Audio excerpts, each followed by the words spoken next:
Hello and welcome everyone. This is Type V3 with a Star Wars Black Series review of the 6-inch Han Solo, captain of the Millennium Falcon and all-around jerk with a heart of gold.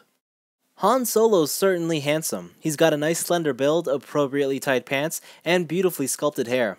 The general mold of the body, as well as the wrinkled clothing, give the captain a relaxed look. Paint apps are sharp and plentiful, with no obvious absences. I love how the vest and the gun holster are completely separate from the figure, with the latter item's rugged finish being especially impressive. Joints are hidden well enough, and the metallic buckle and glossy boots provide a nice diversity of surface texturing. Now, the head sculpt isn't a carbon copy of Harrison Ford's mug, yet its representation is unmistakable.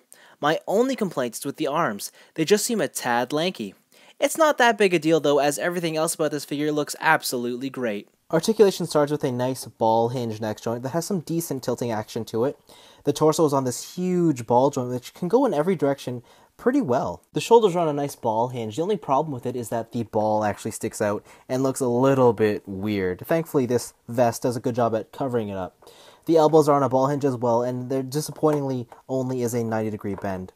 There is a wrist swivel and a hinge at the wrist. There is unfortunately no bicep swivel, which kind of makes things a bit difficult. The biggest problem I had with the arms is that they cannot really rest at his side any more than seen here. Now, it's not a problem for resting poses, it just means he can't get the arms to come in closer in front of his chest. The legs are extremely well done. As you can tell, the hips are connected on a ball joint that has some pretty decent range in all directions.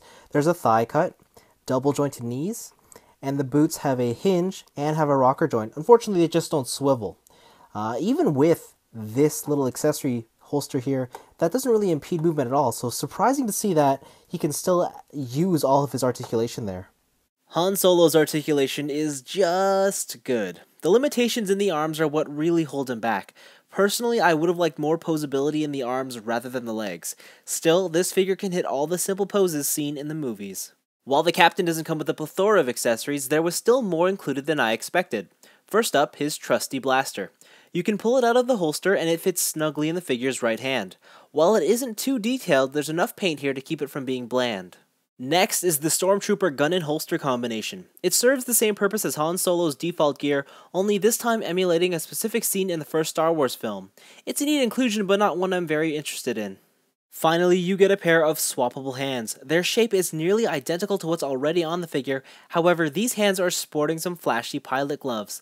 Although fun to have, without a ship to helm they are a bit useless. Overall, the Star Wars Black Series Han Solo is a fine toy. The figure isn't entirely perfect, though there's enough offered here to satisfy. It does everything expected of the toy line. It makes for a great display piece and is the only option for a 6-inch version of the captain.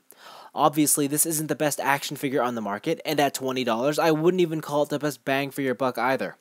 The enjoyment here definitely comes more from the love of the character rather than the figure itself. With that in mind, the Black Series Han Solo should provide sufficient amusement for fans of this iconic hero. But that's all for me. Thanks for watching, and I hope you enjoyed the review.